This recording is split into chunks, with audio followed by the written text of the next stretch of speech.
There is a moment in sports that transcends time.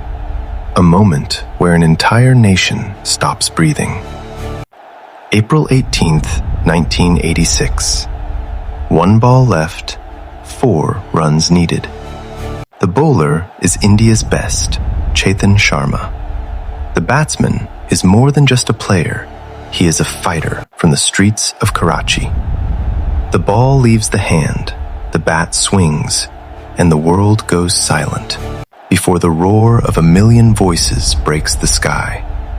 The ball disappears over the mid-wicket boundary. Pakistan wins. But to understand why Javed Miandad hit that 6, you have to understand the man who simply refused to lose. Born in 1957, Javed didn't just play cricket.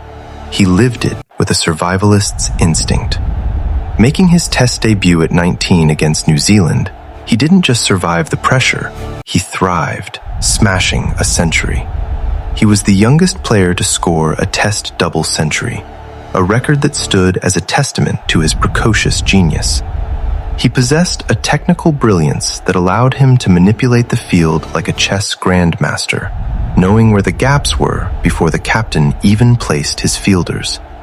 But Miandad didn't just beat you with the bat, he beat you with his mind. He was the king of psychological warfare, the master of getting under the bowler's skin. Whether it was jumping up and down to mock Kieran Moore's appealing, or famously challenging the terrifying Dennis Lillee to a fight in Perth, Javed was always 3 steps ahead. He turned the cricket pitch into a stage for his defiance. He argued with umpires, rattled world-class bowlers, and thrived in the heat of controversy.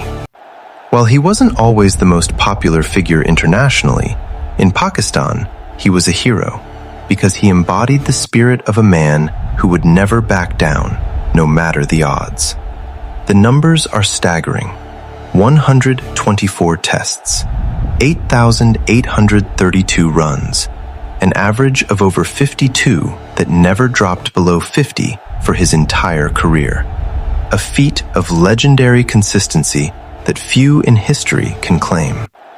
From the bouncy, hostile tracks of Australia to the swinging grey clouds of England, Miandad was Pakistan's ultimate insurance policy. If Javed was at the crease, the game wasn't over. He was the anchor during the storm and the storm itself when the chase intensified. He went on to coach, to manage, and to remain the most vocal, unfiltered voice in the game today. Some love his honesty, others argue with his methods, but nobody ignores him. He taught a young nation how to look the giants of the game in the eye and say, "Not today." Javed Miandad was not just a batsman, he was an event. He was the fighter who never gave up. He is, and will always be, the heart of Pakistan cricket.